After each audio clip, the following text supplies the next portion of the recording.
The waitress whispered, "I'm okay." The mafia boss didn't believe her and called. The rain over the Tacoma Pier district was not a drizzle. It was a cold, viscous sheet of water that blurred the neon sign of the Blue Gull Diner into a smear of cobalt and red. Inside, it smelled of burnt coffee, old grease, and the damp wool of fishermen seeking shelter. I was balancing 3 plates of clam hash on my arm when he cornered me by the kitchen pass-through. He was not a customer. He was a man who carried the specific authority of a cheap suit and a laminated ID clipped to his pocket. He had the kind of smile that never reached his eyes, and he was holding a clipboard as if it were a weapon. "Municipal Commerce Authority?" 13, he said, his voice just loud enough to cut through the diner's clatter. "We've got a discrepancy on your sanitation compliance. Miss Ellison." I glanced at Beth, who was working the register. Her eyes were wide with worry. I gave her the smallest shake of my head, my lips forming the words I always used. "I'm okay." It was a lie. It was the armor I wore every single day. The man in the suit, the fake inspector, saw the exchange. His smile widened. "That's good. We like it when people are okay. But here's the thing." He tapped his pen on the clipboard. "This fine. It's significant. Failure to comply means an immediate review. A review of what I kept my voice flat, professional. I just needed him to leave." He leaned in, dropping his voice to a conspiratorial whisper that made my skin crawl. "A review of your rental agreement. Swift Rent Capital holds the note on your apartment, don't they?" My blood didn't just run cold, it froze. "Your brother, Noah," he continued, his voice oily with false sympathy. "He's at the recovery center. Right Swift Rent holds the contract on that facility, too. A very expensive facility. It would be a shame if contractual obligations forced an immediate rent increase. Say, by tomorrow morning. I hear they're very strict about non-payment." He was threatening to have my brother thrown out of rehab. This had nothing to do with food safety. This was extortion, plain and simple, wrapped in the bureaucratic ribbon of a non-existent agency. Municipal Commerce Authority, 13. It sounded like something invented in a back room 5 minutes ago. My hand, the one not holding the plates, tightened on my apron. I could feel the tremor starting in my fingers. I was trapped. I had $43 in my bank account until payday. "What do you want?" I whispered. "Just a signature," he said, sliding the clipboard onto the counter. "A small compliance fee. We handle the rest." Before I could answer, the entire diner shifted. It wasn't a sound, it was a pressure change. Headlights, brighter than standard, swept across the diner windows, cutting through the heavy rain. 3 black, immaculate SUVs had glided into the parking lot. They did not park in the lines. They created their own formation, blocking the entrance. The engines idled with a low, expensive rumble that vibrated through the floor. The diner door opened. A rush of cold, salt-laced air blew in, carrying the scent of the deep channel. And then he walked in. He was not tall, but he occupied the space of 3 men. His charcoal overcoat was perfectly tailored, shedding rain onto the linoleum. Beneath it, a black suit, no tie. His hair was dark, cut short, his jawline severe. He moved with a heavy, deliberate grace, his gaze sweeping the room once, assessing everything, missing nothing. This was Rafe Marchese. Even if you didn't know the name, you knew the power. He was the Harbor Syndicate. He owned the shadows the container cranes cast. He was in the Blue Gull tonight for a meeting, a logistics talk with a port shipping agent huddled in the back booth. His eyes passed over the fishermen, over Beth at the register, and then they landed on me. They landed on the man with the clipboard, whose oily smile had frozen solid. Rafe Marchese did not stop walking toward his booth. He simply continued his path, but his eyes stayed locked on the scene. He saw my shaking hand. He saw the clipboard. He saw the way the fake inspector was leaning over me, trapping me against the counter. He didn't say a word. He just gave the slightest tilt of his head to the man walking behind him. It happened so fast I barely processed it. 2 men, both in immaculate dark suits, detached from Rafe's side. They were silent. They did not run. They did not yell. One man simply stepped directly between me and the inspector, creating a wall of solid muscle and expensive wool. The other man placed his hand, palm up, under the inspector's wrist, the one holding the pen, and gently, firmly, lifted it away from the clipboard. It was not violent, it was definitive. It was the physical equivalent of a full stop. The inspector's face went pale, a sickly gray under the diner's fluorescent lights. He knew exactly who these men were. "I'm okay," I whispered again, a stupid reflex. I was talking to the massive men now, terrified they were going to make it worse. "Please, it's fine." Rafe Marchese stopped. He was only a few feet away. He turned his full attention to me. His eyes were the color of the Puget Sound in winter aflat, cold gray. He looked at my white knuckles gripping the plates. He looked at the fear I couldn't hide. "No, you're not," he said.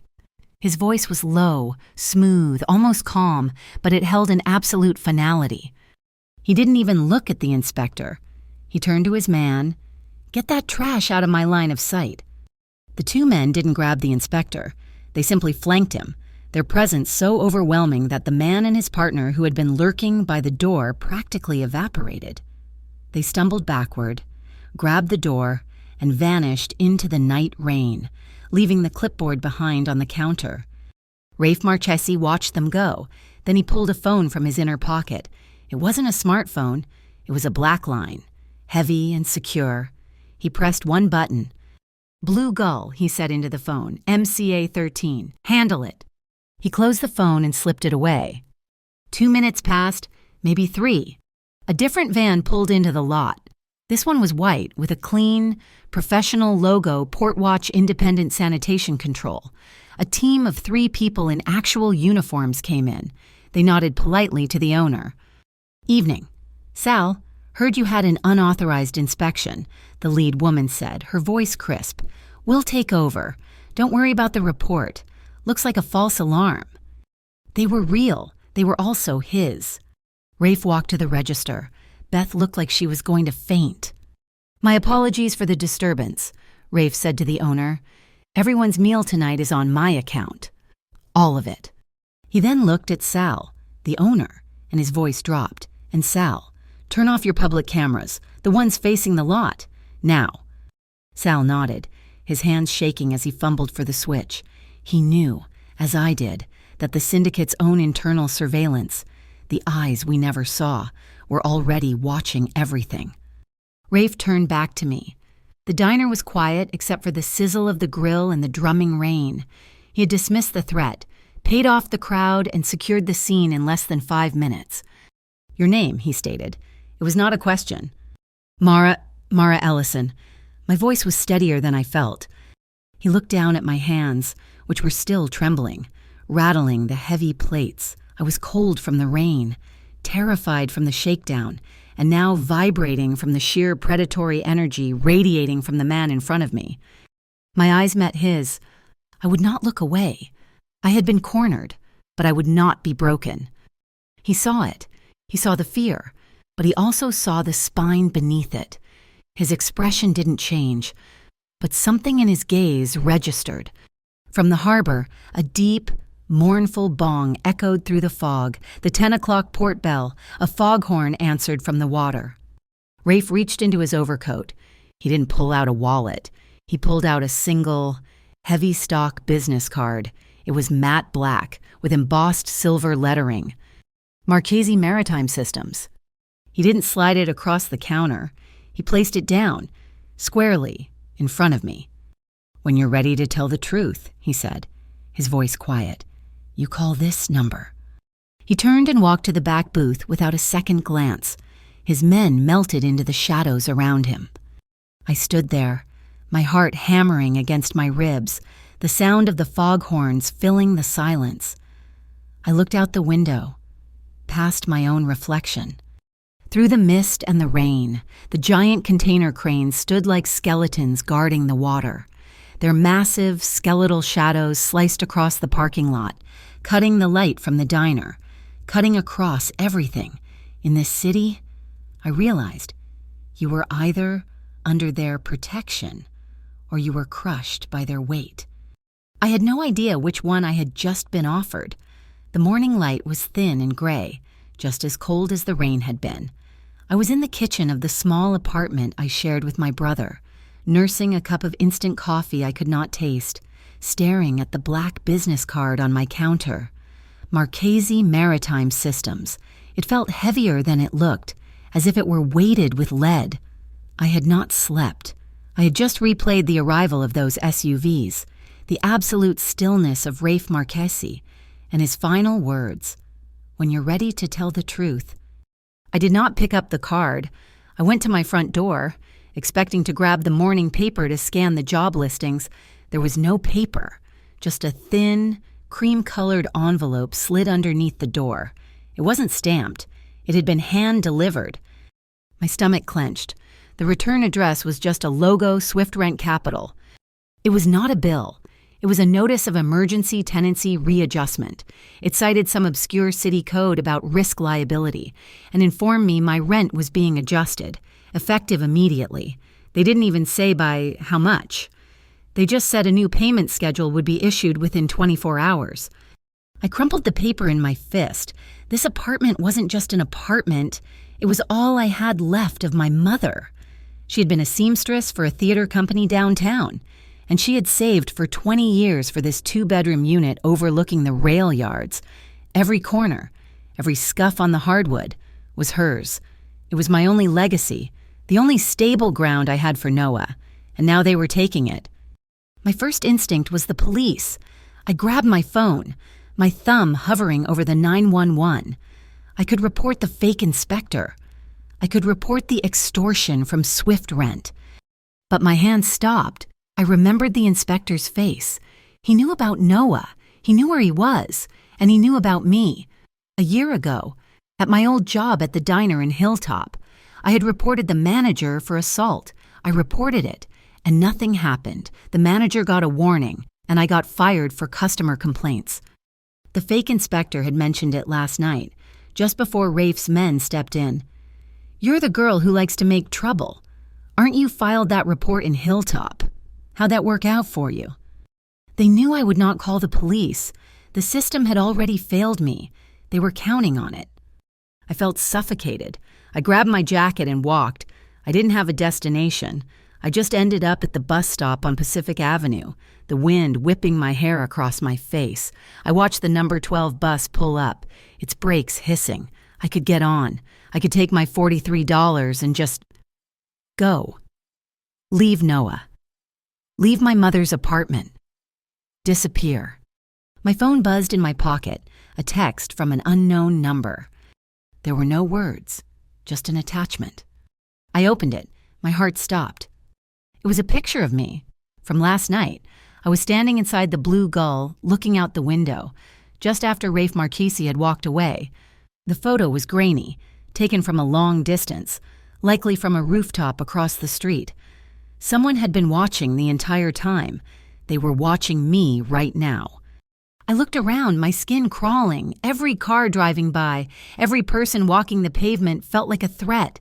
I ran. I didn't go home.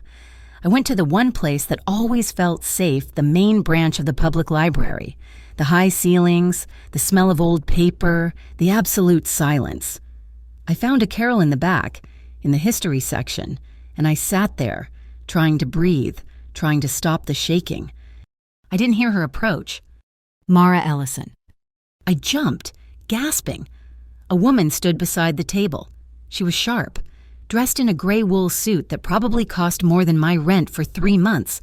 Her hair was pulled back in a severe bun, and her eyes were intelligent, assessing, and held zero sympathy. She looked like a predator, just a different kind than the men in the diner. "My name is Thalia Rook. I'm legal counsel for Marchesi Maritime." She didn't wait for an invitation. She sat down, placing a slim leather portfolio on the table between us. "I'm not interested," I said, my voice barely a whisper. "Mr. Marchesi isn't offering you a choice in this part," Thalia said coolly. She opened the portfolio. She slid a piece of paper across the table. It was a copy of the clipboard sheet the fake inspector had tried to make me sign. "Municipal Commerce Authority. 13 is a shell," she said, her voice low and precise, cutting through the library's hush. It doesn't exist. It's one of nearly a dozen fake municipal agencies that have popped up in the last 6 months. They're designed to look legitimate, to issue fines, to pressure small businesses. She tapped a faint watermark in the corner of the page. It was a stylized V. This is the signature of the Vindola crew. They are competition. They thrive on this kind of parasitic fraud, extortion dressed up as bureaucracy. Why are you telling me this? Because they targeted you in Mr. Marchese's territory, Talia said, as if explaining a basic fact of physics, and because he doesn't like loose ends. She placed a small, black speaker on the table. She tapped her phone. A voice filled the silence of the library aisle. It was his. Rafe Marchese. It was calm, measured, and stripped of all electronic distortion. Miss Ellison, I believe you. The words hit me harder than an accusation. He believed me. No one ever just believed me.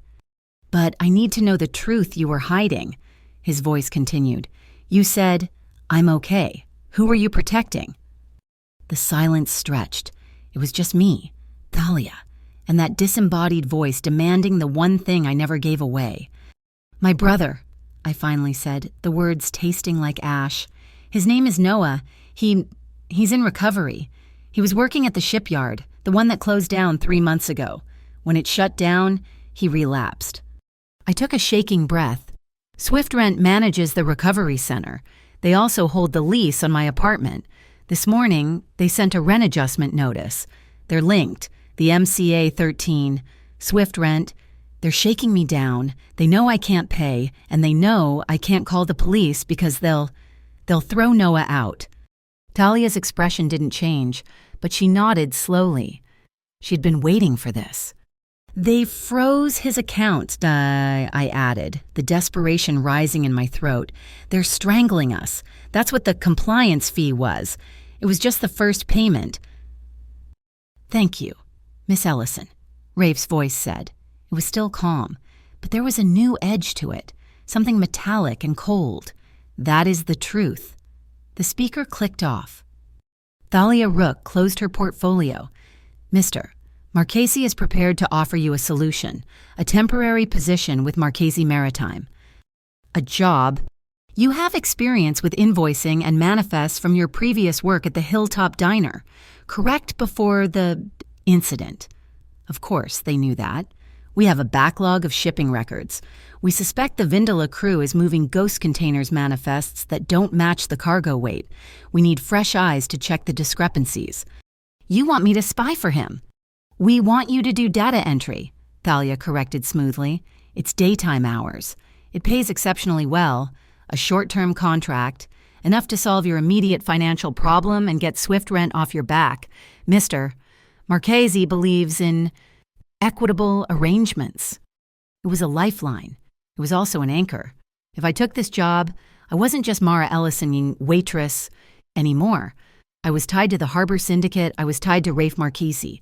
I would be owned. No, I said. Talia raised a perfectly sculpted eyebrow. No, I appreciate the information, but I can't. I won't be indebted. I just want to be left alone. Talia studied me for a long moment. She seemed surprised, perhaps even faintly impressed. Very well, your choice. She reached into her portfolio and pulled out a simple, slim phone. Not a black line, just a basic, untraceable burner. Mr. Marchese anticipated this response, she said. He will not force the job on you, but he will not allow the Vindolas to operate this brazenly in his district. Take this. If they contact you again, MCA 13, Swift Rent, anyone you use this phone, it only calls one number. I looked at the phone. This I could accept. It was not a job. It was not an anchor. It was an alarm. I took it.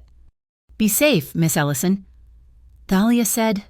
She stood, gathered her things, and disappeared into the stacks, her heels making no sound on the carpet, leaving me alone with the silence and the emergency phone.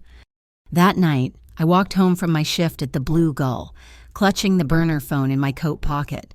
The streets felt different. The shadows seemed deeper, the alleys darker.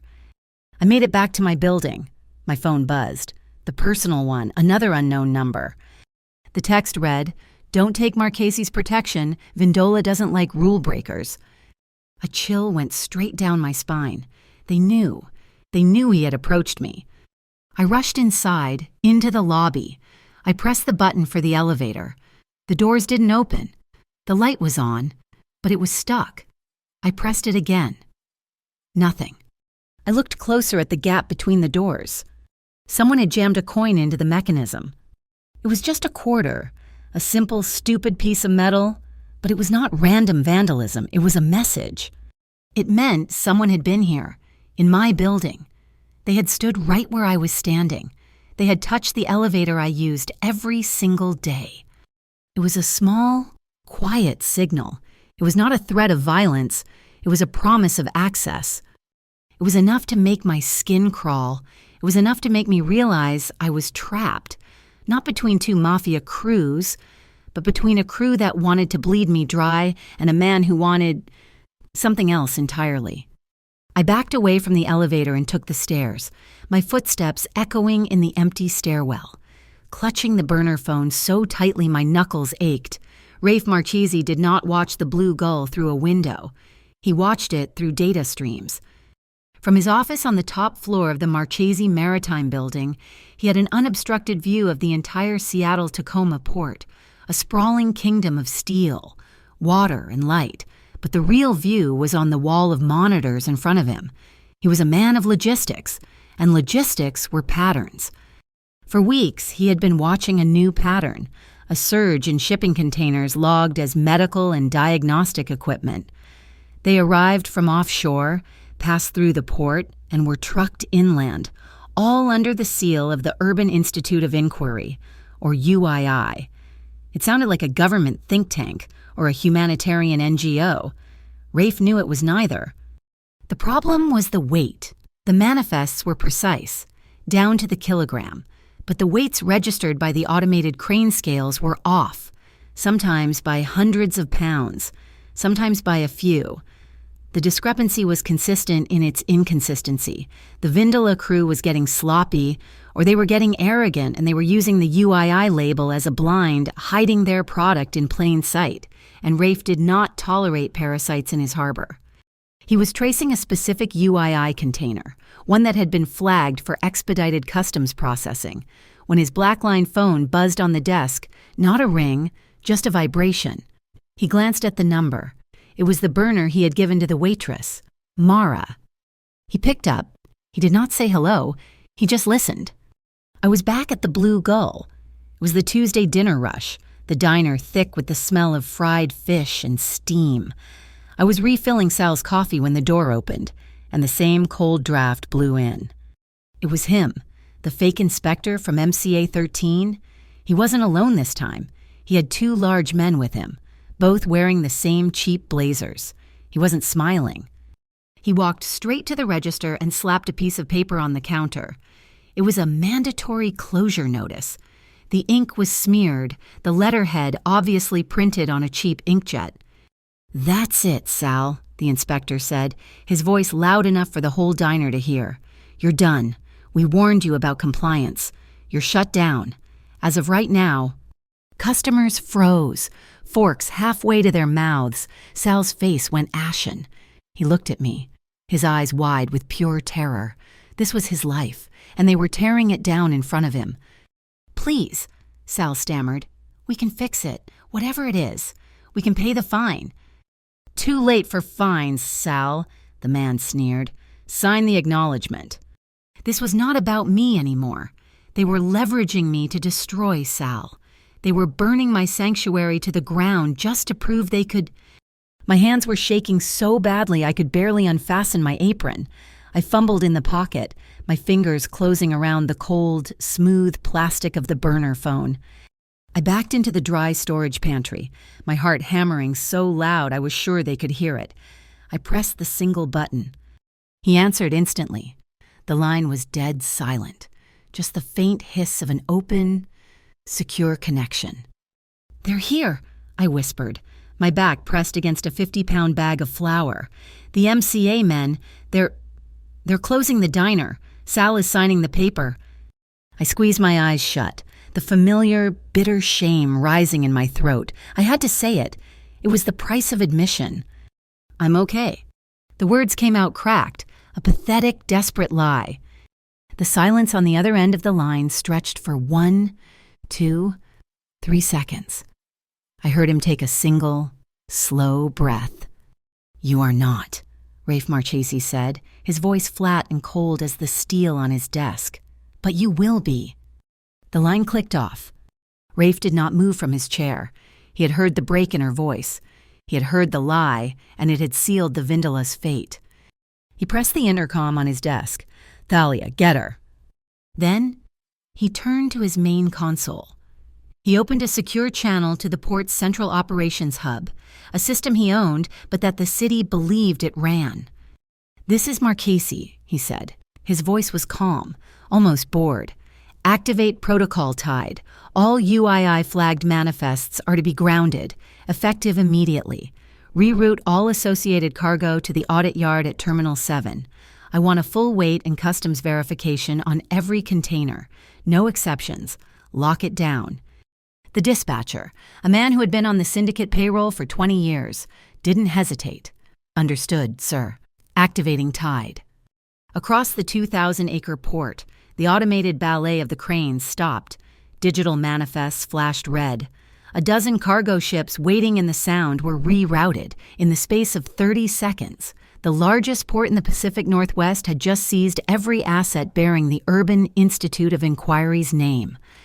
The Vindala crew's entire operation, tens of millions of dollars in whatever biomedical equipment they were moving, was now sitting in Rafe Marchese's locked yard, and he had just swallowed the key.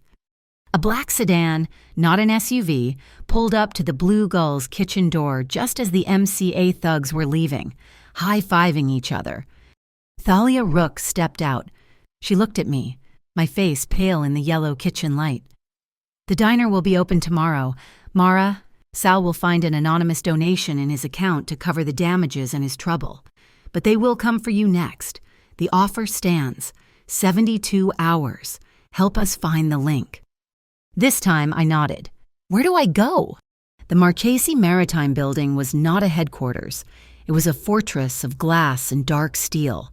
There were no armed guards in the lobby, just a silent, severe woman who checked my name on a tablet and waved me through.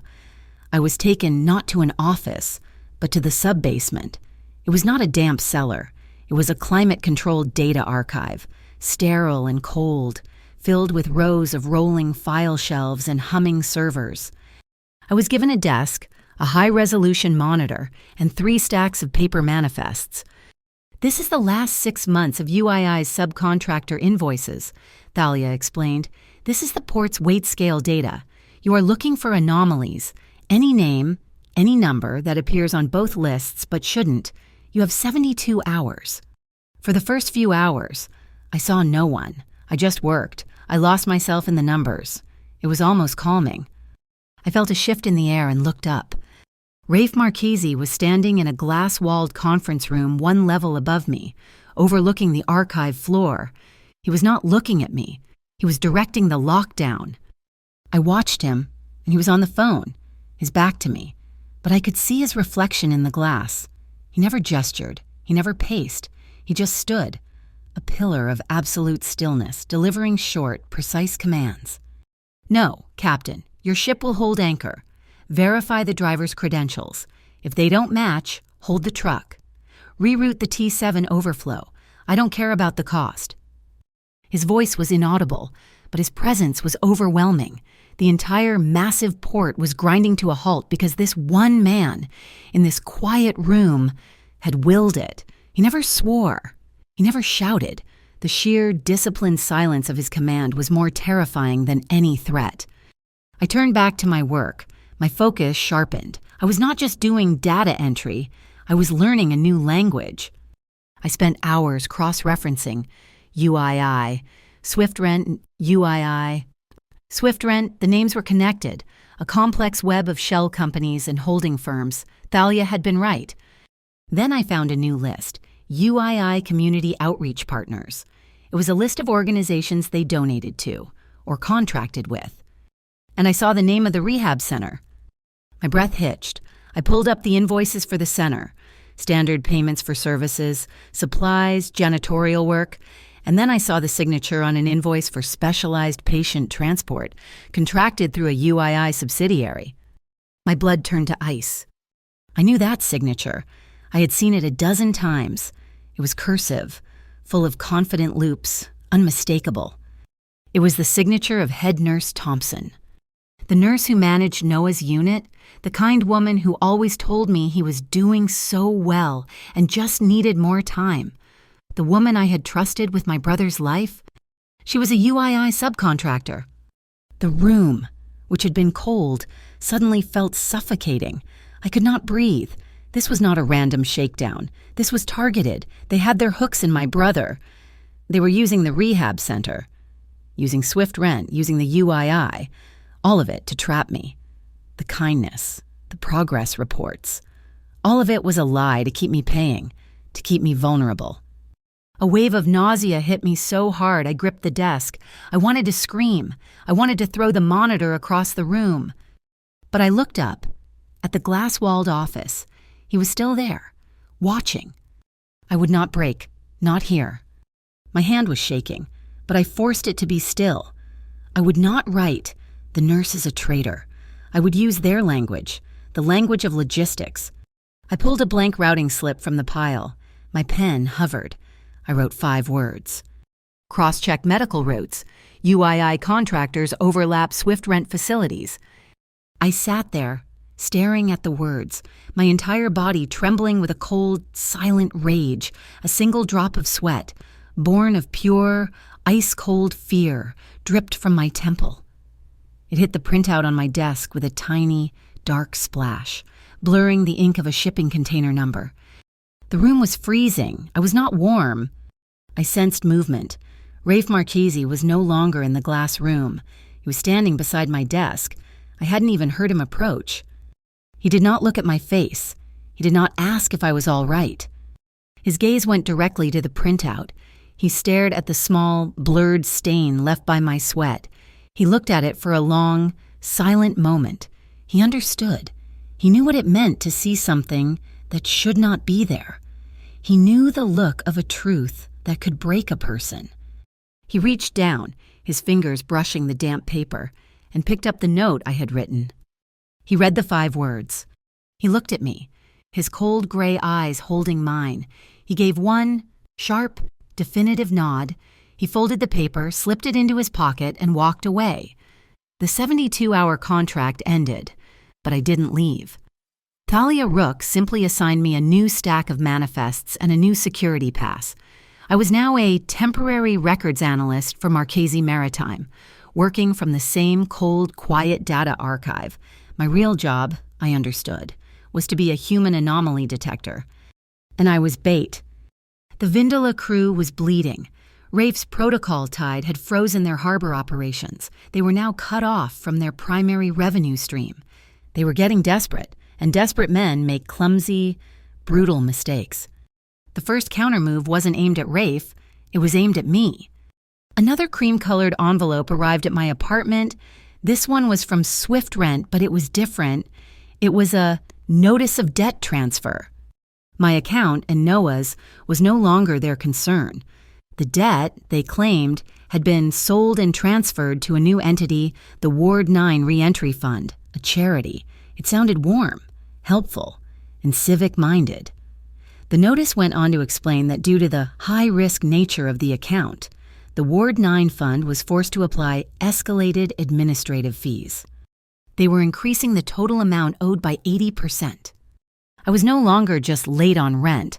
I was being buried under an impossible mountain of manufactured debt. And then came the final line. If I failed to remit the new, immediate payment, the fund would be legally obligated to report my delinquency to the Civic Inspection and Compliance Bureau, the CICB, another official-sounding name, another ghost. I brought the letter to Thalia. She read it in my small, windowless office in the archive, her face impassive. "This is their next move," she said, tapping the CICB acronym. They create the illness with Swift Rent, sell the bad debt to their fake charity, and then use a third fake agency as the muscle. It's a closed loop. They launder the extortion. So what do we do? I asked, my voice flat. We play their game, Thalia said. She was already typing on her laptop. We challenge the CICB's jurisdiction. She smiled, a thin, cold expression that was all business. The Vindolas are thugs. Mara, not lawyers. They built their entire network of fake agencies using a copied framework, and that framework is flawed. She spun the laptop toward me. They're citing the Inter-District Municipal Code, Section 4B, as their right to collection. The problem is, Section 4B in the actual city charter is a misprint from 1953. It doesn't refer to tenancy oversight. It refers to the transport of livestock. You're going to fight them over a typo. We are going to request a formal hearing to force the CICB to prove its authority over tenancy, which it cannot do, Thalia corrected. We will bury them in discovery requests. We will demand to see their charter, their list of officers, their federal tax ID. We will drown them in the very paperwork they tried to use against you. She sent the first electronic filing. The legal trap was set. I went to the small break room to get coffee, and I found Rafe Marchese standing by the window, looking down at the container yard. He had been listening on an intercom. A good plan, he said, without turning. Thalia enjoys dismantling their toys. It seems, clean, I said. He finally turned. His gray eyes were flat, unimpressed. It's paper, Mara. It's not enough. They're an animal. You can trap an animal's foot, but it will still try to bite you. He picked up his own phone. It was not a call to Thalia. It was a call to a number I didn't recognize. It's Rafe, he said. The voice was different, quieter, heavier. He was talking to the head of the crane drivers union, the independent local that answered to no one but him. All CICB flagged cargo, anything with their stamp on it, anything routed to their new warehouses. It's a safety risk. The manifests are unreliable. I want a full stop on any crane operator touching their product. You understand? He listened. That's right, labor safety. Not a dispute, just safety. I don't want any of your men getting hurt by their incompetence. He hung up. Thalia was fighting them with the law. Rafe was fighting them with physics.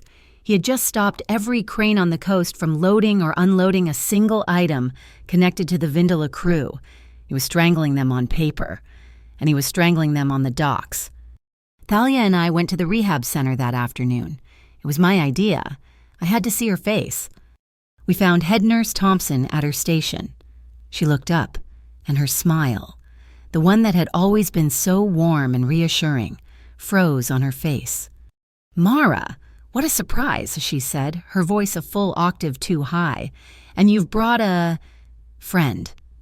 This is Thalia Rook, my legal counsel, I said. Nurse Thompson's eyes darted to Thalia, then to the exit, then back to me. But they never settled. They were like birds looking for a branch. I have some questions about your secondary contracts, Nurse Thompson, Thalia said, her voice polite and razor-sharp. I don't know what you mean. I'm just a nurse. Her smile was bright, professional, and absolutely rigid. You're also a subcontractor for the Urban Institute of Inquiry, I said. The words came out colder than I expected. You sign their transport invoices, the same UII that's connected to Swift Rent, the same Swift Rent that's trying to evict my brother. Her face went pale. That's just paperwork, administrative. It has nothing to do with patient care.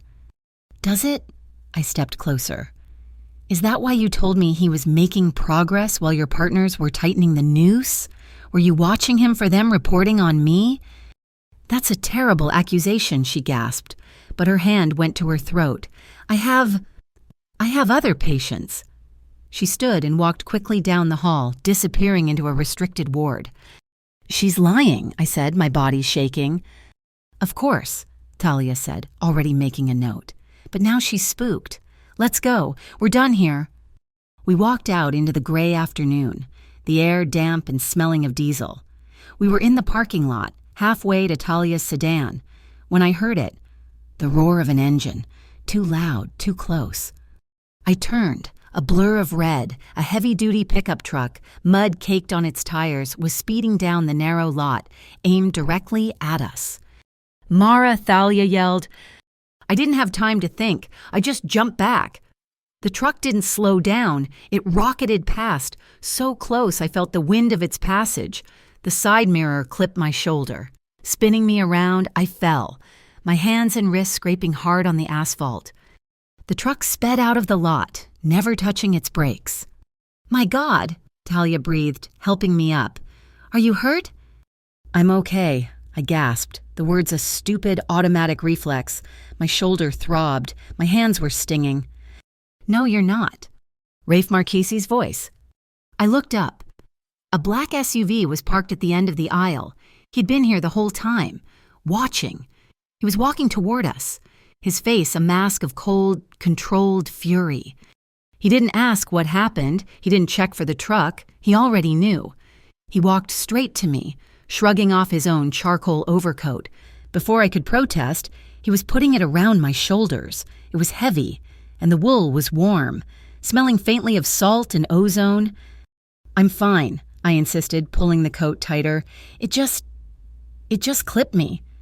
He knelt, his gaze locked not on my face, but on my hand. I followed his look. My wrist, where I had caught myself on the pavement, was scraped raw and already bleeding. His eyes lifted to mine. They were dark, the color of a storm-tossed sound. "I don't believe you," he said, his voice quiet. He stood, but he didn't move away. He spoke, not to me, but into his lapel. "Activate harbor safe walk, female detail, rotation, now."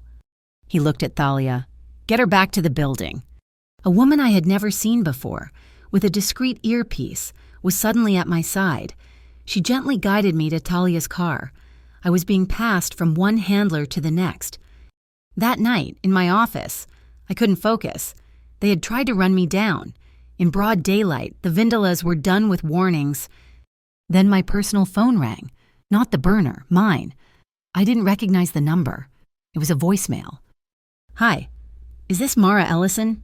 My name is Mark. I'm a job counselor with the Port Authority's reemployment program. I saw your brother Noah's file, and I think I have some great opportunities for him.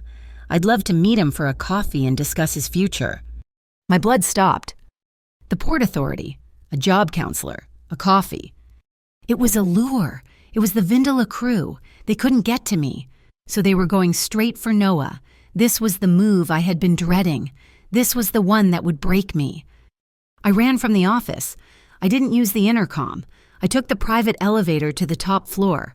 Using the access card Talia had given me, I burst into Rafe's office. He was standing by the window. He turned, his expression unreadable. "They're going after Noah," I said, the words tumbling out. "They called him a fake job counselor. They're trying to lure him out of the center. They're going to grab him." Rafe's face did not change, but his eyes hardened. He processed the information, saw the checkmate. He knew I would trade everything, his intel, his protection, all of it, for Noah. He gave a single nod. He was not surprised. He was prepared. "I'll move him," he said, no hesitation. "Where?" "They're watching the center. Nurse Thompson." "Not to another center," Rafe said. "To the Sunrise program. It's one of my facilities. It's off the grid. No one at that rehab, not even Thompson, knows it exists. It's funded by the Silent Tide Fund. They will never find him there." He was offering to make my brother disappear, to put him in a place so secure, so deep in his own network, that the Vindelas would be blind. I stood there, the reality of it crashing down on me. This was the final step. He wasn't just offering a job or a lawyer. He was offering to take the most important person in my life into his complete, total custody. "I can't," I whispered. "I can't ask you to do that. I don't want to be in your debt. Not like that." The line was drawn. I had named the price. He walked from the window, stopping a few feet from me. He was close enough that I could feel the heat radiating from him. But he did not touch me. The line was silent for a beat. "It's not debt, Mara," he said, his voice low and absolute. "It's commitment." The fog that night was not a weather pattern. It was an entity. It rolled in from the sound, thick and wet, tasting of salt, diesel, and cold steel. It muffled the world, swallowing the lights of the container cranes and turning the city into a landscape of ghosts. It was the perfect night to move someone you did not want seen. The transfer was an operation of silent, brutal efficiency. Not one car, but three. 2 identical black sedans and a heavy logistics SUV. I was in the back of the SUV, my muscles so tense they ached. Thalia Rook sat beside me, her focus on a laptop displaying 3 blinking green dots. I was gripping the seatbelt so tightly my knuckles were white, my focus on the small, crackling radio handset clipped to the dash. Package is mobile, route A is primary, eyes on. The voice was sterile, coded. I knew, because I had refused to be left behind, that package was Noah. He was in the second sedan, sedated for his own safety. I also knew that Rafe Marchesi was in the first sedan, the decoy. He was sitting in the passenger seat, unprotected, commanding the entire operation from the point of contact. He was making himself the target. We moved along the Bayside Road, a long, dark stretch of asphalt trapped between the black water of the bay and the looming, windowless walls of warehouses, a perfect choke point. Vehicle approaching, fast. The voice on the radio was sharp. "Stand by." Another voice, deeper. Rafe's. I saw it through the front windshield of the SUV. Headlights, high and bright. Cut through the fog, a heavy-duty truck, followed by another.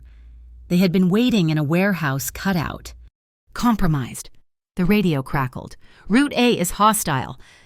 Then, chaos. The 2 trucks boxed in the first sedan.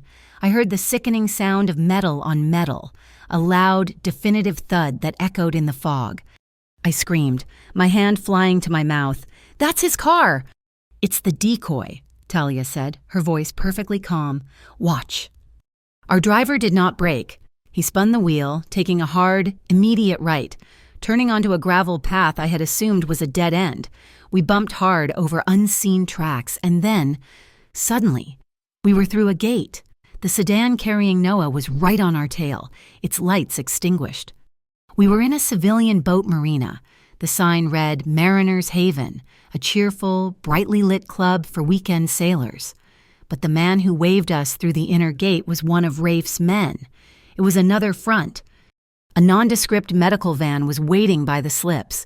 The team transferred Noah, still asleep, from the sedan to the van. It was over in 30 seconds. The radio crackled again. Rafe's voice, as calm as if he were ordering coffee. "Package is secure. Escort is clear. Fall back to Rendezvous B." "Status on Route A," our driver asked. "Disabled. Attackers dispersed. Minor collision, no injuries." I let out a breath I had been holding for 3 minutes. He had used himself as bait, knowing they would block him. Not try to kill him.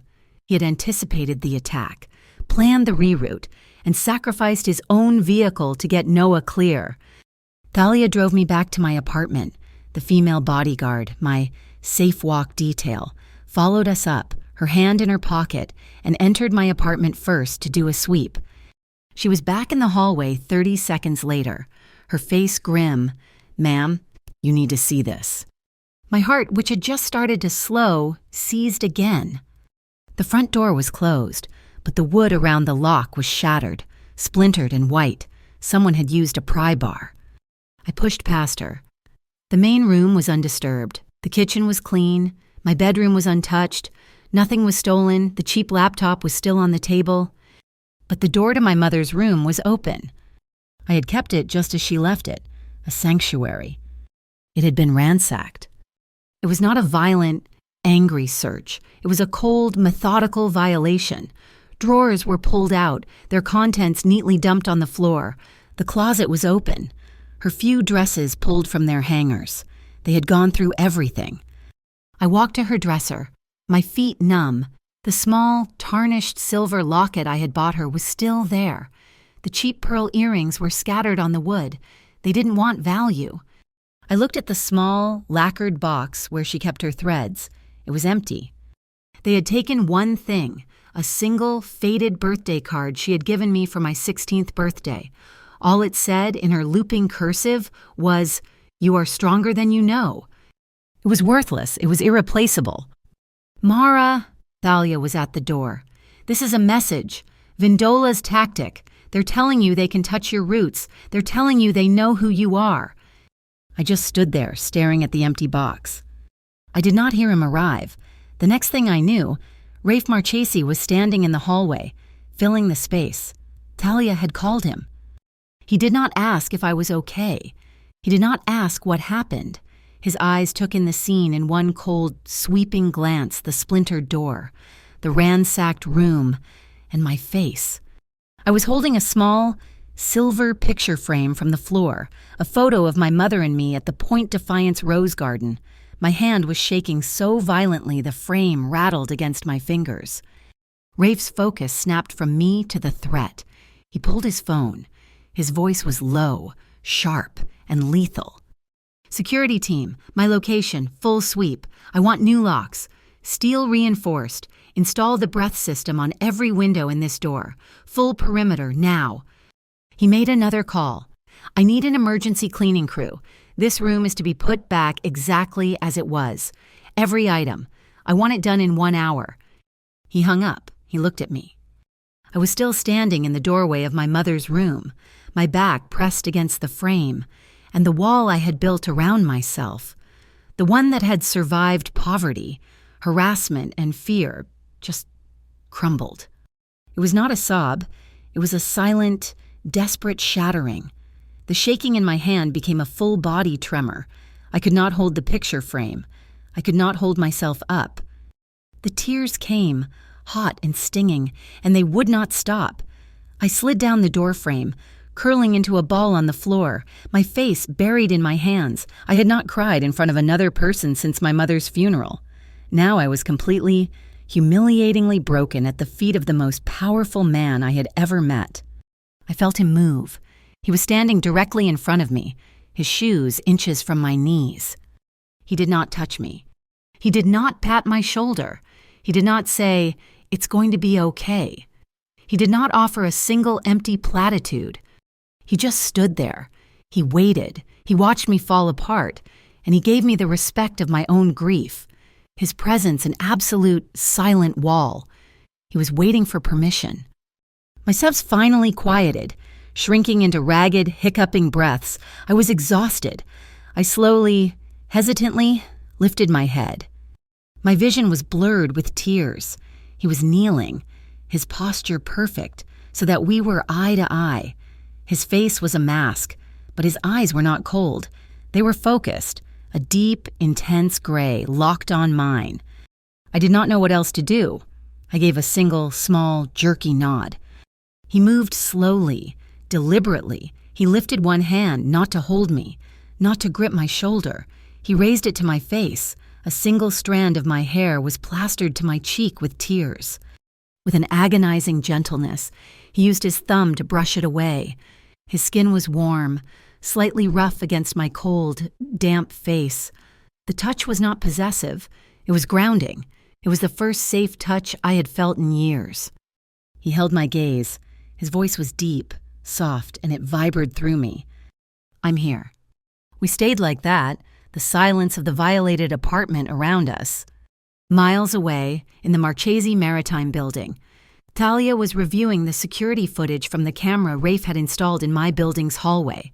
She watched the Vindola men pry the lock. She watched them leave. 5 minutes later, the footage showed a new figure. Silas Corvino, Rafe's longtime butler, his house manager, the man who had served the Marchese family for 30 years. He did not rush. He did not look worried. He simply walked to my door, stood before the splintered wood, and stared at it. He was calm. His expression, even on the grainy camera, was perfectly, terribly unreadable. He stood there for 1 full minute. Then he turned and walked away. I did not return to my old apartment. Rafe's men had moved me, in the space of 3 hours, to a new one. a high-floor unit in a featureless glass building downtown that Marchese Maritime kept for visiting executives. It was sterile, clean, and had a reinforced steel door and windows that did not open. It felt like a beautiful, silent prison.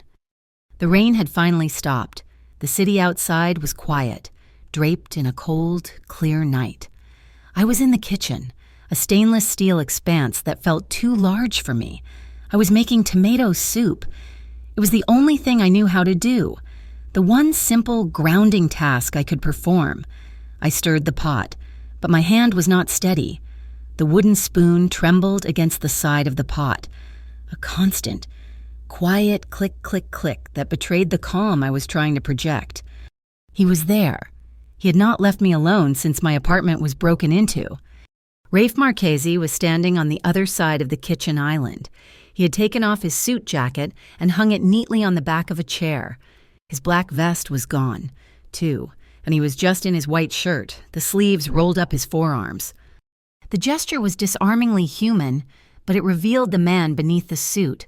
On the inside of his left wrist, I saw a thin white scar, faded with time. It was not a surgical scar. It was a mark from a previous life, a life that did not involve boardrooms or data archives. The kitchen was lit by warm, yellow spotlights. They gleamed on the blade of a chef's knife I had left on the cutting board. They reflected in the dark surface of the soup. The only sound in the room was the gentle simmering, a soft thump, thump, thump that seemed to beat in time with our breathing. We were facing each other across the granite island, trapped in a quiet domestic standoff. He had been watching me for 10 minutes, watching my hand shake, and he had not said a word. Now, he moved. Slowly. He placed his left hand, the one with the scar, on the cool granite between us. He didn't reach for me. He just rested his hand there, palm down, his fingers slightly spread. It was a gesture of stillness, an offering.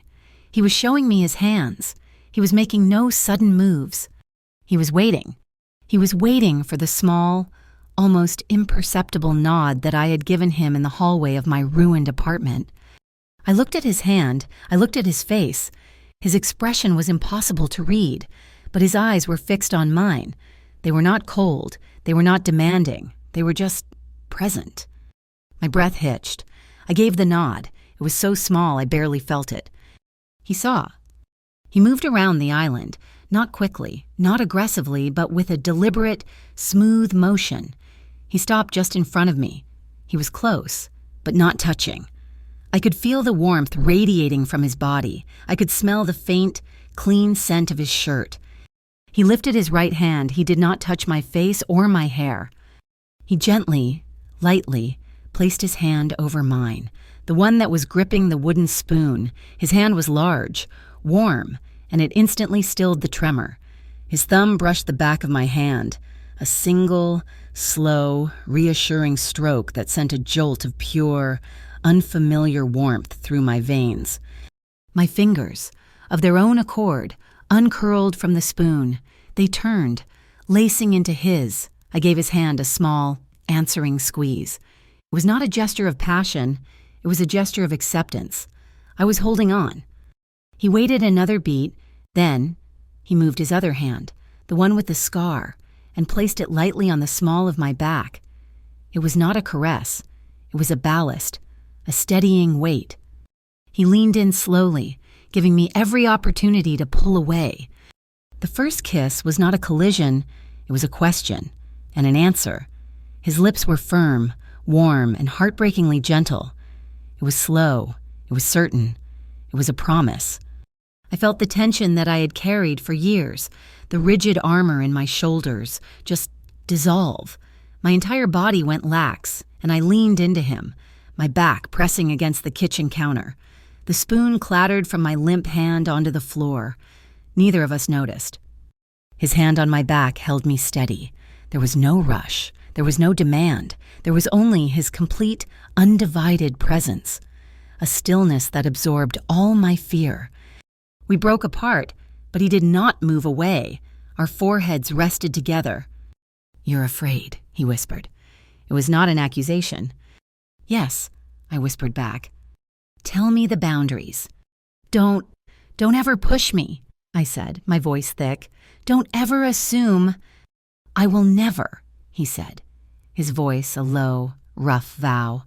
I will always ask. I will stop. The moment you even think it, I will stop. I let out a shaky breath and slid my arms around his waist. Pressing my ear against his chest, I closed my eyes, and for the first time, I felt something I thought I had lost forever. Safe. I just listened to the steady, strong thump, thump, thump of his heart beneath my ear. It was the sound of the soup. It was the sound of the port. It was the sound of something real. We looked at each other, and for the first time, I saw a warmth in his gray eyes that mirrored my own. A small, quiet smile touched the corner of his mouth, and I found myself smiling back, a real smile, shaky and wet with tears. The warmth of that single look spread through the cold, empty spaces inside me. We did not move to the bedroom. Later, we ended up on the sofa in the dark living room, the city lights a distant, blurry constellation. He had found a heavy wool blanket, and we sat side by side, wrapped in it together, our shoulders touching. We talked, we whispered, not about the Vindalas or Swift Rent or the danger. We talked about the food we ate as kids. I told him about my mother's tomato soup. He told me about the smell of his grandmother's kitchen, of baking bread and dried oregano. We talked about the port, about the iron bridges, about the sound of the foghorns on a winter morning. The connection between us deepened, settling into a quiet, comfortable intimacy that had nothing to do with his body and everything to do with his presence. I woke in the gray light of dawn. I was still on the sofa, still wrapped in the blanket, but I was alone. I sat up, my heart giving a brief lurch of panic. Then I smelled it. Coffee? I padded into the kitchen. He was there. Rafe was standing by the window, already dressed in a fresh shirt and dark trousers. His sleeves, once again, rolled to his elbows. He was making coffee, the old-fashioned way, with a pour-over filter. He turned as I entered. He looked at me, my hair a mess, my clothes rumpled from the sofa. His gaze was soft, affectionate, and deeply possessive, but it was restrained. It was a fire, but it was banked, carefully guarded. It was the look of a man who had decided on a thing, and who would protect it, and who would not rush it. "Good morning, Mara," he said, his voice a low rumble in the quiet room. I smiled. "Morning."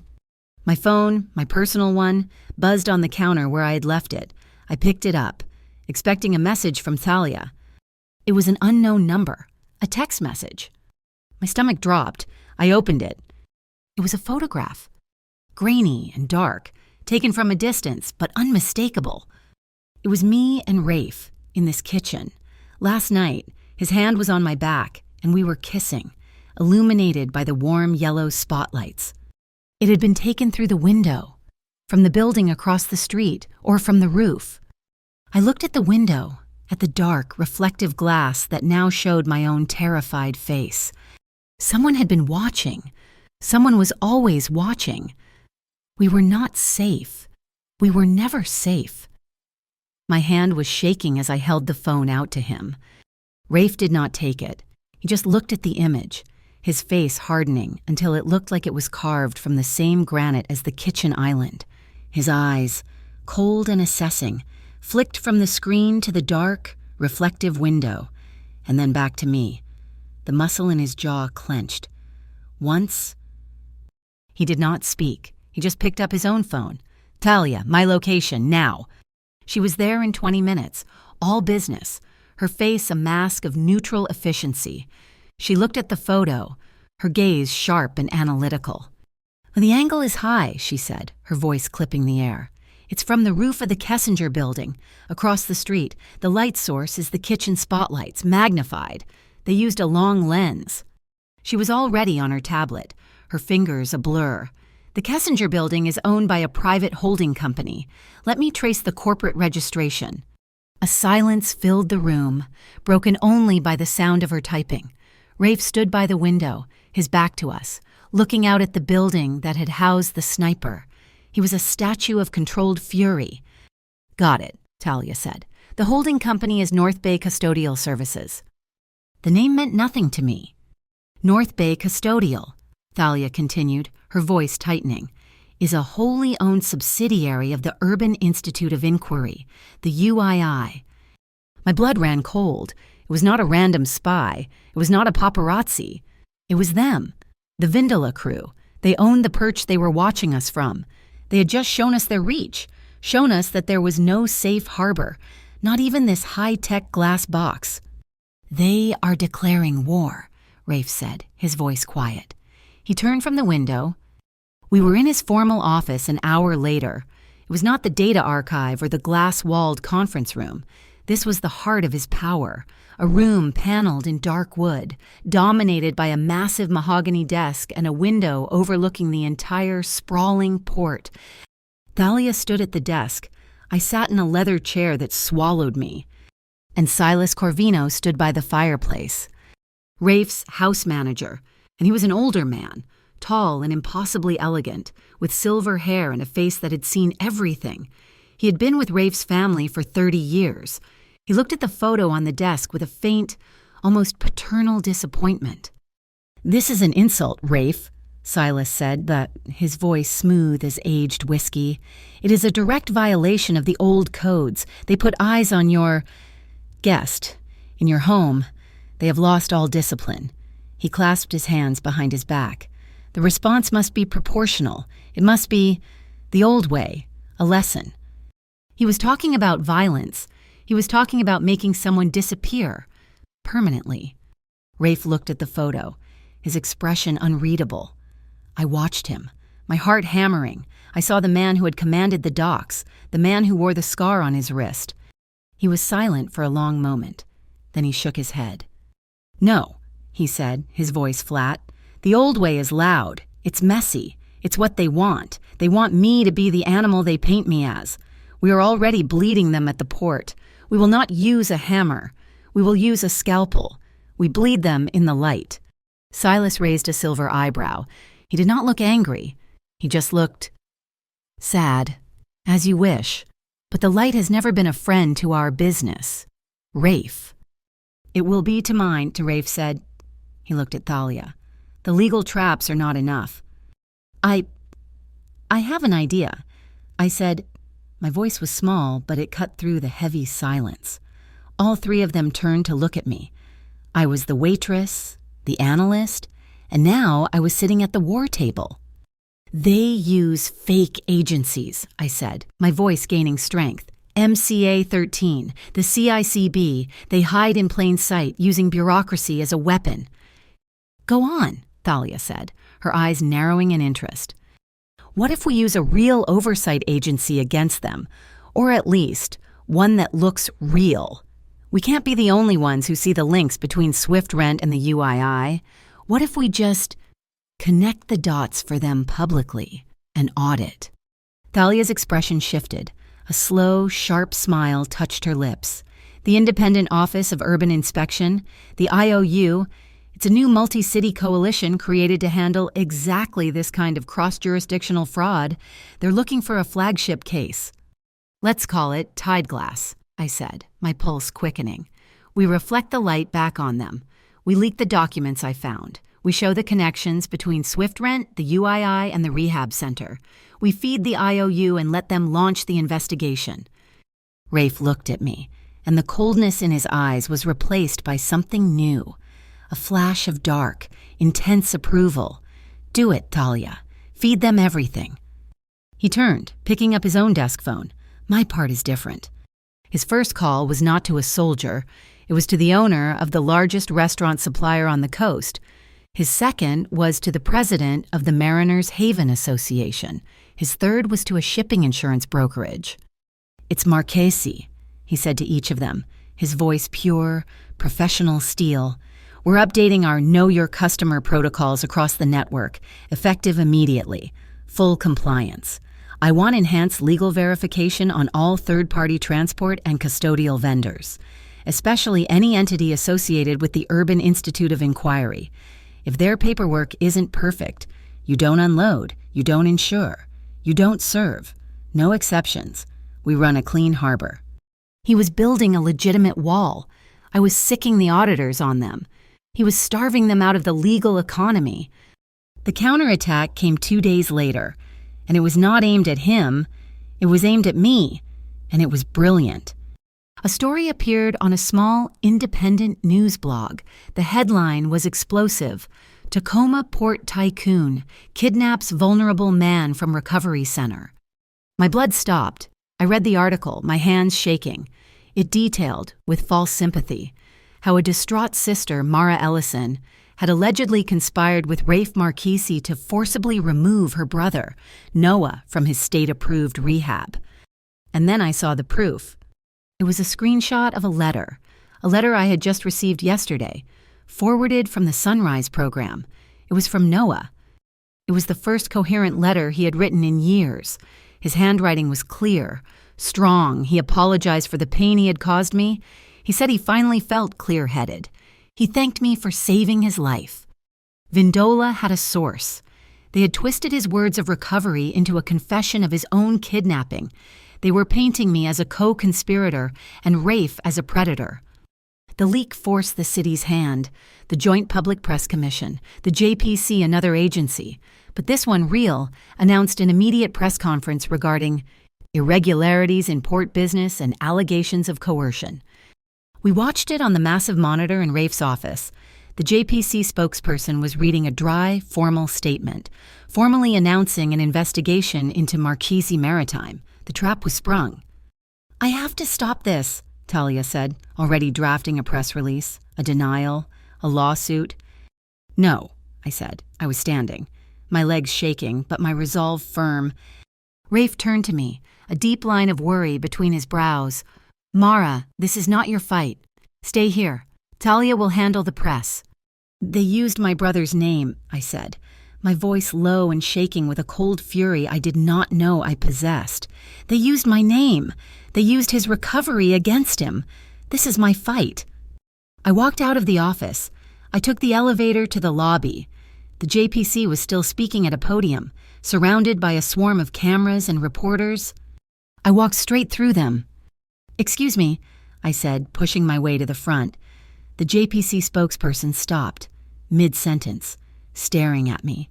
The cameras turned, a dozen bright lights blinding me. "My name is Mara Ellison," I said. My voice, amplified by the microphones, was shockingly clear and steady. "I am Noah Ellison's sister, and I am not a victim of Rafe Marchese." The room went dead silent. "I am here," I continued, my gaze finding the nearest camera, "because I was a victim of Swift Rent Capital and the Urban Institute of Inquiry. They tried to extort me. They threatened my brother's care. They sent fake inspectors to my job, and when that failed, they tried to run me down in a parking lot." A gasp went through the room. "Mr. Marchese's legal team offered me protection when the police could not. My brother is not kidnapped. He's in a safe, private facility, protected from the people who were using his illness to extort me. You should not be investigating Marchese Maritime. You should be investigating them." I finished, my heart hammering, my body vibrating with adrenaline. I saw him.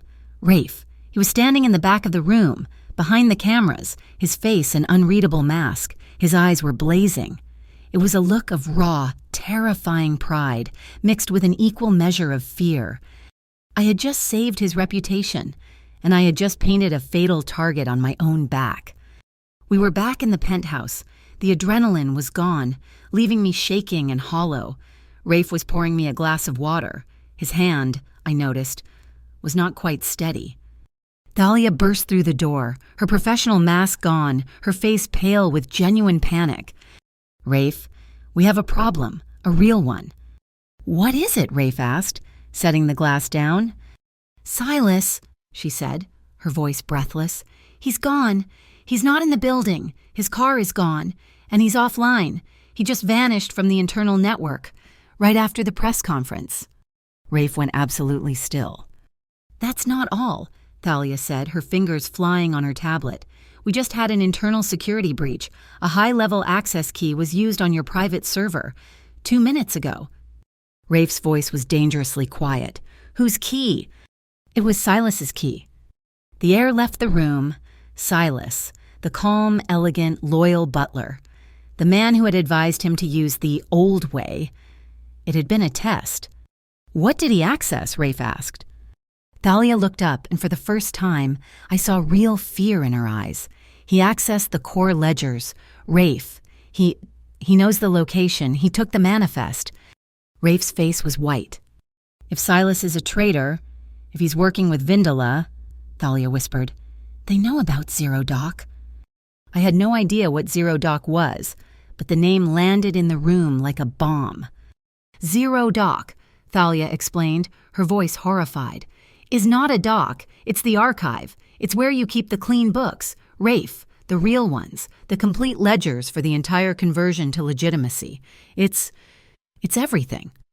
It was his escape plan, his future, the proof he was trying to go straight, and the roadmap of how he had done it.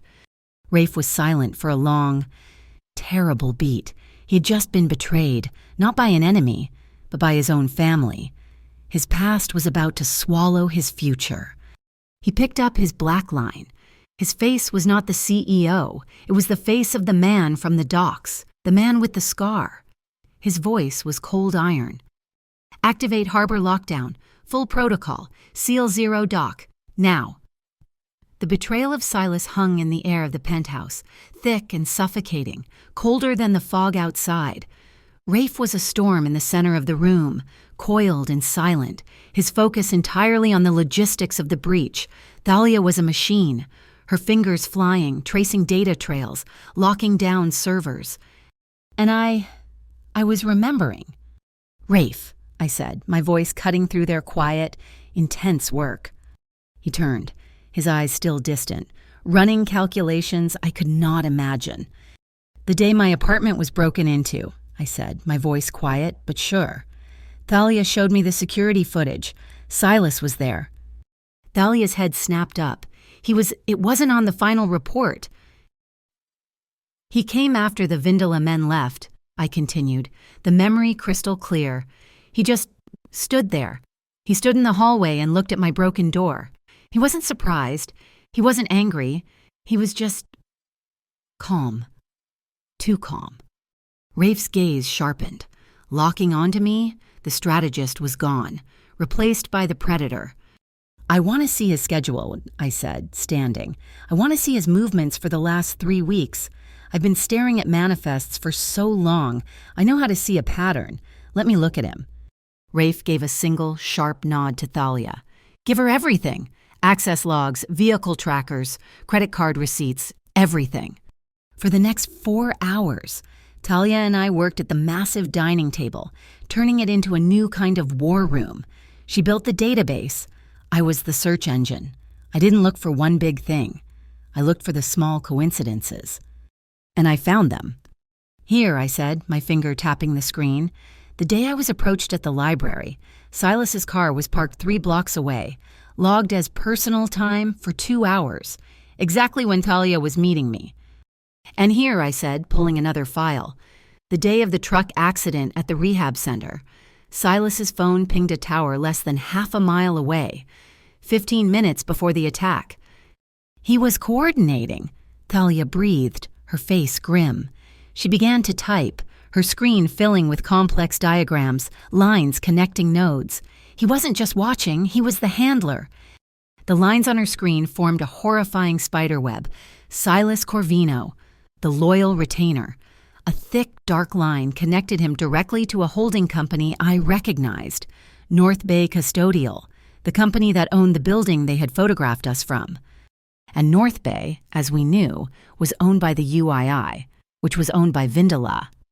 "He's the bridge," Thalia whispered, horrified. "He's been feeding them everything. Your location, Noah's status, Rafe's movements. He gave them the photo. He gave them the letter from Noah." Rafe, who had been listening in silence, picked up his black line. He made one call. "I know where he is. 23rd floor, the Olympian Hotel, Bayview." He looked at me. "Stay here. Lock this door. Do not open it for anyone but me." "Rafe." "Stay here." His voice was iron. He was gone. The Olympian Hotel was all glass and quiet money. Rafe found Silas in the bar, sitting in a deep leather chair, nursing a drink, looking out at the panoramic view of the bay. He looked like a man without a care in the world. Rafe sat down opposite him. He did not order a drink. "Hello, Silas," Rafe said. Silas did not look surprised. He took a slow sip. "Rafe, I wondered how long it would take the girl to notice. She's brighter than she looks." "Why?" Rafe's voice was flat, devoid of emotion. Silas swirled the amber liquid in his glass. "Why? Because you've gone soft. This organization, your father's organization, was built on steel. On the code of the docks, we protected our own, and we struck our enemies. We did not play with data files. We did not negotiate with lawyers." He took another drink, his eyes cold. "You let this waitress, this civilian, change you. You're hiding her. You're risking the entire syndicate for her. You're trading a kingdom for a commoner. You're weak. You've lost your edge." "This is not about her," Rafe said, his voice dangerously low. "This is about you. You betrayed the family." "I am saving the family," Silas hissed, leaning forward. "Vindola offered a merger, a consolidation of the coast. They're willing to give you a piece, if you cut out this sentimental weakness, if you give up the girl." "There is no merger," Rafe said. "Then there is war," Silas said calmly, "and you will lose, because I know where all your clean books are." I could not sit still. The penthouse felt like a cage. I was pacing the living room when the elevator doors chimed. My hand flew to the burner phone, but it was too late. The doors opened, and Silas Corvino stepped out. He must have had his own key, a master key to the building. "Hello, Mara," he said, his voice polite as if he were offering me tea. I backed away, my heart hammering against my ribs. "Rafe knows. He's coming." "Oh, I know," Silas said, walking calmly into the room. "I just left him. I wanted to speak with you. Alone, I have an offer for you, too." He stopped, standing by the window. "You're a smart girl. You know how this ends? Rafe is sentimental. The Vindolas are not. They will not stop until they have him, and they will go through you and your brother to do it. I've seen to that. What do you want?" "Leave," he said simply. "Walk away from him. Tonight, disappear. I will give you a new name, a new life, and I will personally guarantee Noah's safety. I will have him transferred to a state facility, and the Vindolas will never touch him.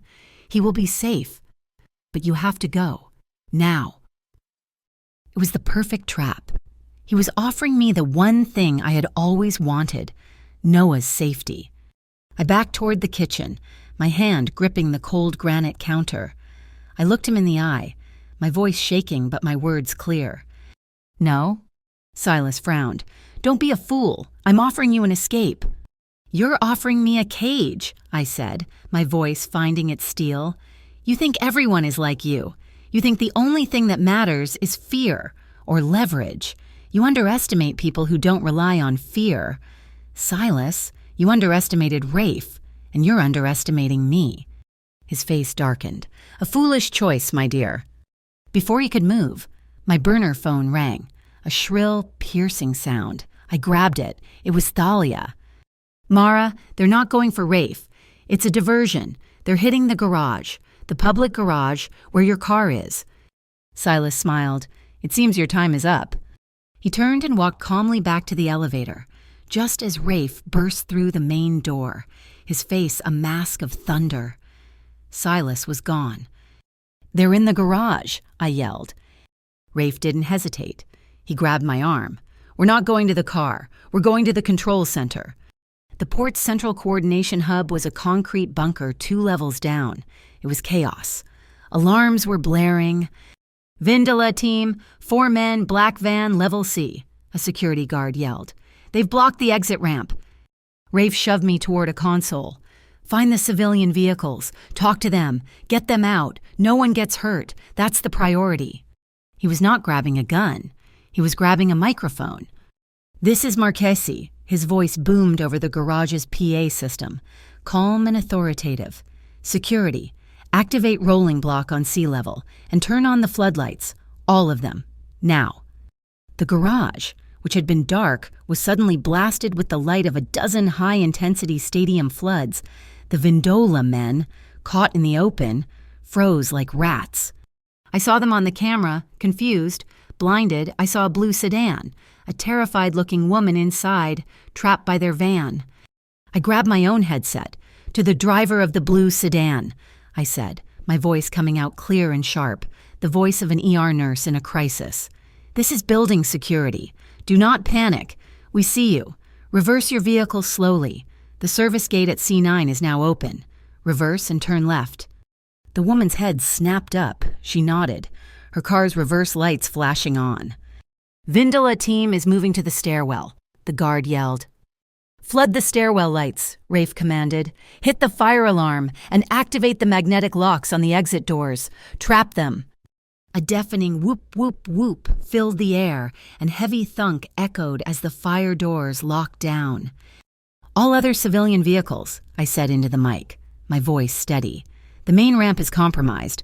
All traffic reroute to the B-level cargo exit. We are guiding you out, one by one. You are safe."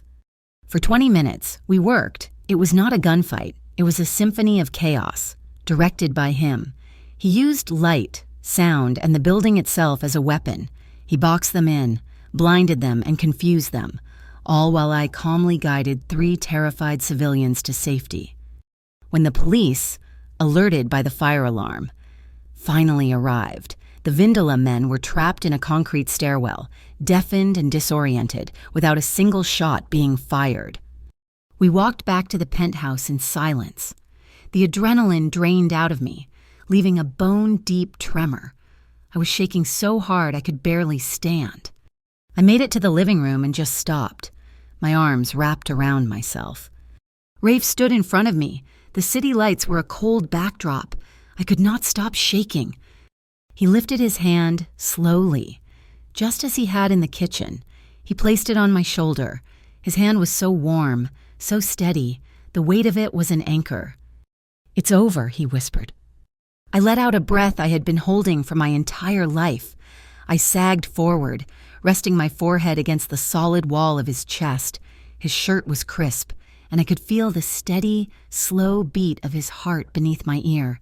He held me, his other hand coming up to rest on the back of my head, his fingers tangling in my hair. He just held me, letting his stillness soak into my fear, until the shaking finally stopped.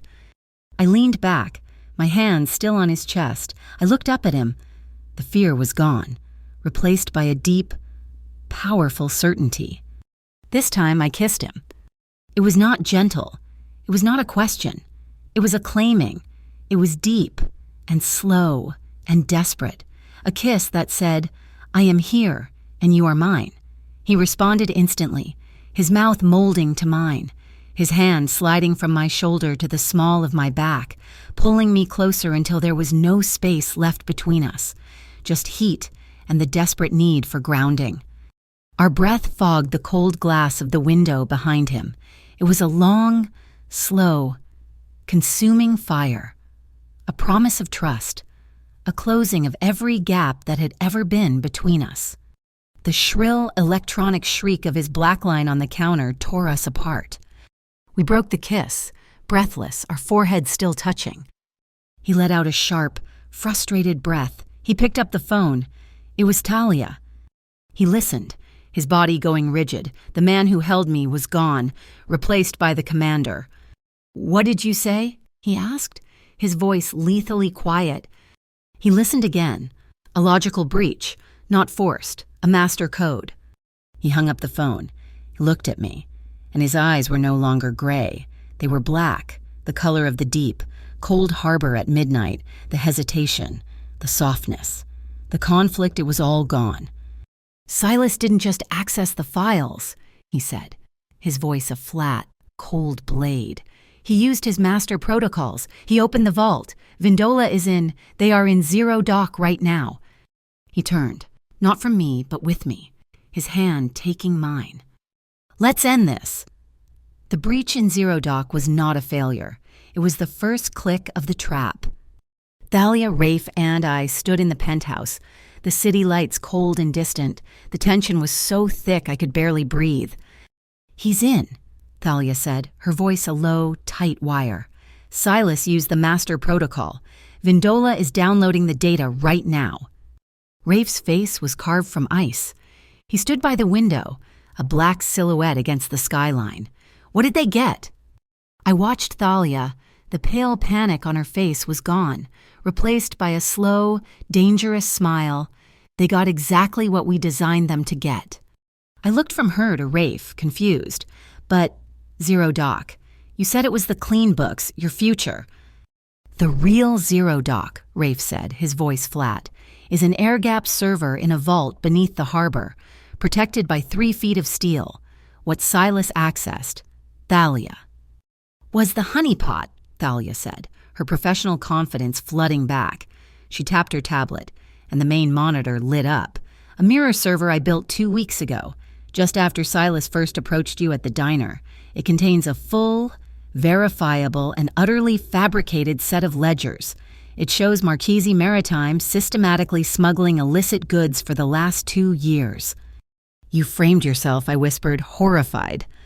"We framed the competition," Thalia corrected, pointing to a line of code on the screen.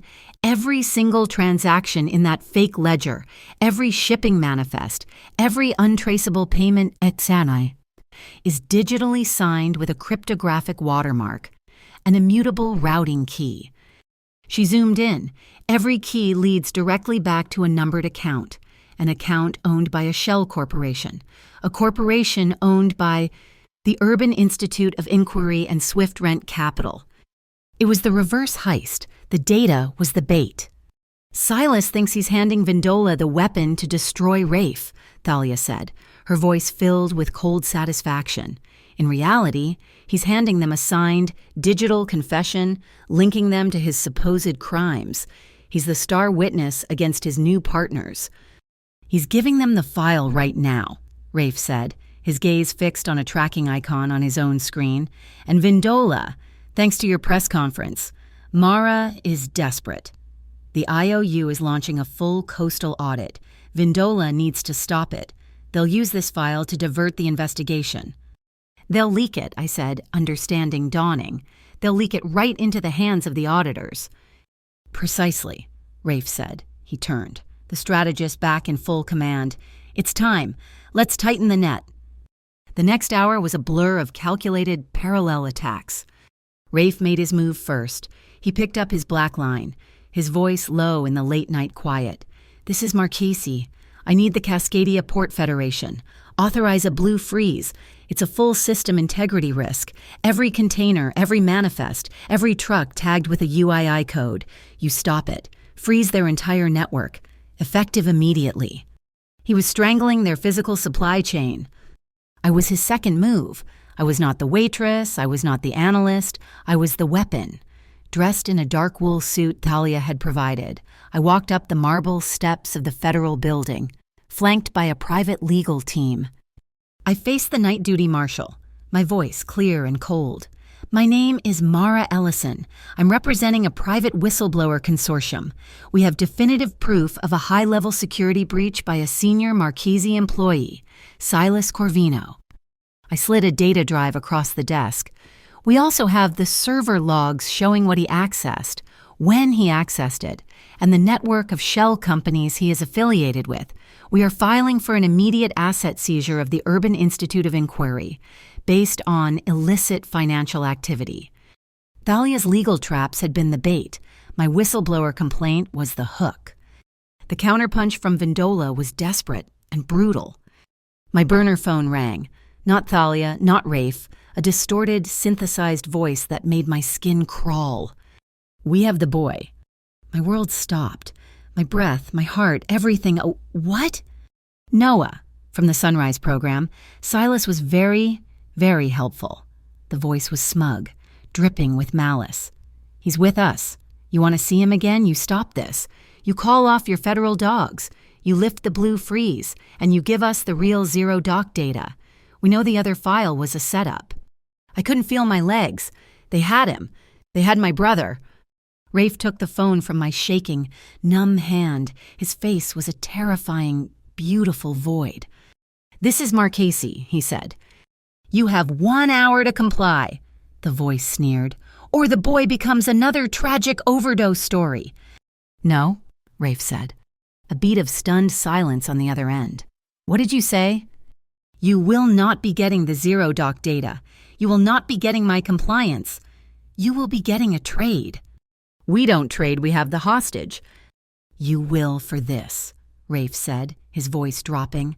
I am giving you Silas Corvino, the man who betrayed me, the man who betrayed you. Another silence. They were thinking, What? What do you mean? The file he gave you, Rafe said, was a trap. It just brought the Bureau of Financial Marshals to your door. He played you. I am offering you the man who set your house on fire in exchange for Noah. And I will provide a legal pathway when the IOU audit dissolves your shell companies. I will not interfere. You lose your fake agencies, but you keep your freedom. You don't take the deal we all burn, and I will light the match. He hung up. Silas was brought to the penthouse, his elegant suit disheveled, his hands bound. He was flanked by 2 of Rafe's men. He was radiating pure, aristocratic fury. You're trading me, he spat, his voice losing its cultivated smoothness. To them, after 30 years of service, you're betraying the family. You're betraying the brotherhood. Rafe stood by the window, his back to Silas. You betrayed the brotherhood when you took Vindola's money. You betrayed it when you used a sick man in rehab as leverage. And you betrayed it when you put her, he gestured to me, his hand steady, in the crosshairs. He turned, his eyes flat and cold as the sound in January. You talk about the code of the docks. The docks had one promise: protect the city, protect our people. You didn't betray me, Silas. You betrayed the city first. The exchange was set for 3:15 in the morning. At the center of the Tidebreaker Bridge, it was a long, low concrete span that connected the port to the industrial mainland, a no-man's land of steel and fog. The fog was so thick the streetlights were just pale, useless orbs. A black Vindola van was parked in the middle of the bridge. Rafe arrived alone, driving his sedan. He stepped out. He wore no overcoat, just his dark suit. He was visibly unarmed. 4 Vindola men got out of the van. They were armed with tactical gear. They dragged Noah out and shoved him to his knees. His face was pale and terrified, his hands bound, but he was alive. He was standing. "Show us the traitor!" one of the men yelled, his voice muffled by the fog. Rafe nodded to his car. 2 of his men, who had been hidden in the back, got out, pushing Silas between them. "This is the deal." Rafe's voice cut through the damp air. "I get the boy. You get the man. The BFM freezes the UII assets. The IOU dissolves the shells. Everyone walks away. You first," the Vindola man snarled. "Send him." "Rafe, don't you need me?" Silas screamed, finally understanding, panic in his voice. "Walk, Noah," Rafe commanded, his eyes locked on my brother. Noah stumbled forward, pushed by one of the men. At the same time, Silas was shoved toward the van. They crossed in the middle, the moment of transfer. I was half a mile away, hidden in a concrete electrical substation, my body freezing, my hand gripping a heavy, rubber-coated master circuit breaker. I was on a live headset with Thalia, who was coordinating with the BFM. "They're moving. Mara," Thalia's voice crackled. "The targets are crossing. Now, do it now." I threw my entire weight against the lever. Thunk! The world went black. Every light on the bridge, every street light, every dashboard light, total, absolute, silent darkness. It lasted for 12 seconds. In the void, I heard yelling, cries of confusion. I heard the thud, thud, thud of running feet on asphalt. Not gunfire, just heavy, fast, disciplined movement. The IOU and BFM tactical teams, in full black night vision gear, had been hidden in the girders beneath the bridge. The blackout was their signal. The lights flickered, then slammed back on, blindingly bright. The bridge was a scene of total chaos. Rafe was on the ground, his body shielding Noah, who was wrapped in his arms. The 4 Vindola men were face down on the concrete, zip-tied, federal agents in black uniforms holding them down. And Silas. Silas was on his knees, an agent's hand on his head. He was staring at another agent, who was holding a printout from the data file. "This data file is worthless," the captured Vindala leader was yelling. "It's fake! It's a trap!" The BFM agent looked up at him, his face impassive. "It's not fake, sir.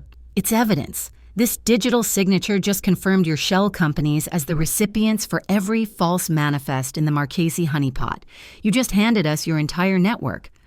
Silas's face went white, then purple with rage. He understood. The data he stole, the data he gave them, the data he had used to bargain for his own life was the very thing that had just sealed his fate. He threw his head back and screamed, a raw animal sound of pure, impotent fury that was swallowed by the fog.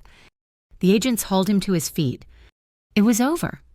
Rafe helped Noah stand, his hands quickly cutting the zip ties. He looked across the bridge, past the flashing red and blue lights of the arriving police, toward the dark substation.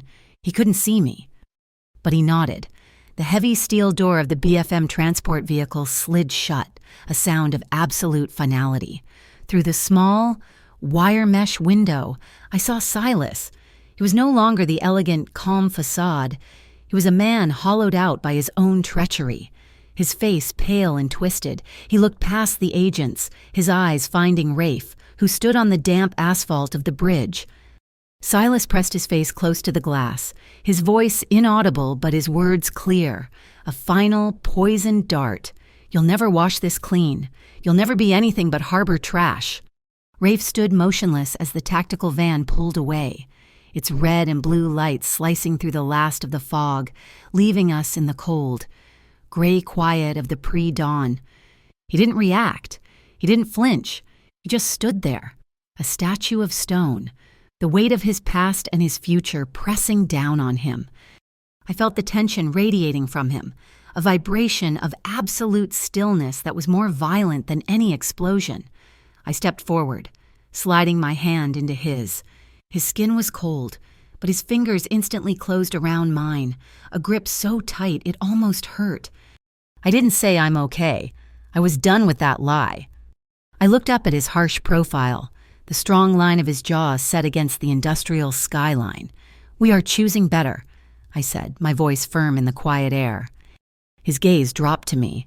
He didn't speak, but the crushing grip on my hand loosened, softening into a hold. He gave a single, sharp nod. He was choosing, and he was not choosing alone. By 8 in the morning, the press conference was headline news on every channel. This time, we watched from the penthouse. The logos of SwiftRent, the Urban Institute of Inquiry, and MCA 13 were plastered on a screen, each one branded with a joint federal investigation banner. The IOU spokesperson, flanked by the BFM, publicly dismantled them, naming them as a complex extortion and money laundering network. Then came the second announcement. "In light of these discoveries," the agent said, "and in cooperation with the city, the Harbor Syndicate, controlled by Marchese Maritime, has voluntarily entered into the new Civil Conversion Oversight Program." It was a fictional name for a very real process, a cage, but also a path. The syndicate was being forced into the light, forced to become a legitimate, transparent enterprise. Rafe stood by the window, watching the port below, which was silent. His phone rang. He picked up his personal cell, not the black line. I expected a call from a lawyer or a captain or Thalia, but his voice was quiet, measured. "Hello, yes, I'm calling for the Port Witness Support Fund." I turned, listening. "I understand," Rafe continued, "that the collapse of the UII network has put nearly 60 drivers out of work. These men were victims, not co-conspirators. I want to anonymously fund a full vocational scholarship program for every one of them. Yes, full tuition, and their families are to be taken care of." He paused, listening. "One more thing. Tell the union heads the 24-hour walkout is on. It's not a strike. It's a show of solidarity. No containers move until the city council ratifies the new independent sanitation rules, the ones that protect the diners and the small businesses. We're done with fake inspectors. He hung up. His final call, not an order for violence, but an act of protection. He was not just dismantling his old life, he was building a new one from the wreckage, using his power to enforce a new, better set of rules. We met Noah at the docks later that morning. The fog had burned off, and the sun, watery and weak, was trying to break through. He looked pale, and he had lost weight, but his eyes were clear for the first time in years. He saw me and his face crumbled. "Mara," he whispered, and then he was grabbing me, his arms locking around me in a desperate, shaking hug. "Mara, I'm so sorry. God, I'm so sorry for what I put you through, for everything." I buried my face in his shoulder, holding him just as tightly. "It's okay, Noah, it's over. You're safe now. I've got you." Over his shoulder, I saw Rafe. He was standing 10 feet back, his hands in his suit pockets, his face quiet. He was watching us, but he was giving us the moment. He was not the boss, not the savior. He was just the man, letting my family heal. He had given me back the one thing I thought I had lost forever. That night, the kitchen in the penthouse was bright. The sterile quiet was gone. The kettle was humming on the stove, its steam fogging the dark window that overlooked the city. Rafe was standing by the counter, his sleeves rolled up, the scar on his wrist pale against his skin. He looked exhausted, the long, brutal fight finally over. I walked to him. This time, I was not the one who was afraid. This time, I was the one who was sure. I stepped close. Inside his personal space, I put my hand flat on his chest, feeling the steady, slow beat of his heart. I looked up into those gray eyes, and I held his gaze. I saw no coldness there. I saw only the man. I rose on my toes, my fingers sliding from his chest to the collar of his shirt. I initiated the kiss. It was not the desperate, frantic kiss of fear we had shared the night before. This was slow. It was deep. It was a kiss of absolute, earned trust, of a victory won. It was warm, and it was certain. His hands came to my waist, his grip firm, steady, pulling me closer until there was no space left between us. He met the kiss with a quiet, powerful intensity, a complete surrender to the moment, a silent acknowledgement that we had arrived. It was the taste of a shared future, of a battle won, of a long road home. We broke apart, slowly, our foreheads resting together. The kettle began to whistle, a high, clear, cheerful sound in the quiet room. "Mara," he said, his voice a low rumble. He reached into his pocket. My heart did not pound with fear. It beat with anticipation. It was not a velvet box. I knew it would not be. He pulled out a single, heavy, old-fashioned key. It was ornate, made of brass, and attached to a simple black leather fob. "This is not just for the apartment," he said. He wasn't asking. He was telling me, "This is the master key to my private office, the one at the top of the tower, the one Silas never had access to." He held it out, his palm open. "The civil conversion oversight is real. They're demanding reform. They're demanding the syndicate give back to the city." "Okay," I whispered, my eyes on his.